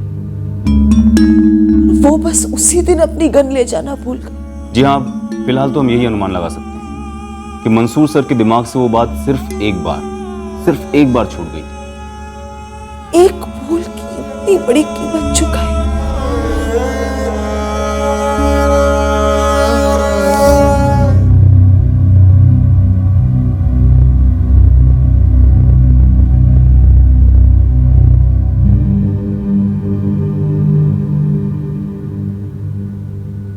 सर इस लिबरेशन दल के और भी मेंबर्स होंगे जिन्होंने खुद के अपने प्राइवेट गैंग्स बना लिए, जो एक्सटॉर्शन और रंगदारी में एक्टिव होंगे। हम ऐसे हर दल के मेंबर के पीछे पड़े हैं, ढूंढ ढूंढ कर न्यूट्रलाइज कर रहे हैं उन्हें। सर हिस्ट्री गवाह है, पॉलिटिक्स हो या क्राइम वर्ल्ड, जब भी कांटे को कांटे से हटाने की कोशिश की जाती है, दूसरा कांटा अक्सर पहले कांटे से ज्यादा जहरीला साबित होता है। हमारे देश में देखो, किसी पार्टी या किसी सरकार को बदनाम करने के लिए उनके पॉलिटिकल राइवल्स गुंडों की टोलियों को स्पॉन्सर करते हैं, फिर एक दिन यही लोग स्पॉन्सर करने वालों के सर पर बैठ के खून की होलियां खेलते हैं। लोग भूल जाते कि लोहा लोहे को काटता जरूर है, लेकिन आखिरकार लोहा तो लोहा ही होता है, जंग तो लगनी ही है। इंस्पेक्टर मलिक इसी जंग को लगने से रोक रहे थे। वो किसी भी क्रिमिनल गैंग को पनपने ही नहीं दे रहे थे। वो गफूर जैसे हर क्रिमिनल के लिए एक बुरी खबर थे, और हमारा संकल्प भी यही होना चाहिए कि हम गफूर जैसे हर भ्रमित क्रिमिनल के लिए बुरी खबर बनते रहें। इंस्पेक्टर मंसूर मलिक के लिए हमारी सच्ची श्रद्धांजलि भी यही होगी कि उनके द्वारा शुरू किए गए अच्छे काम को हम आगे बढ़ाते रहें।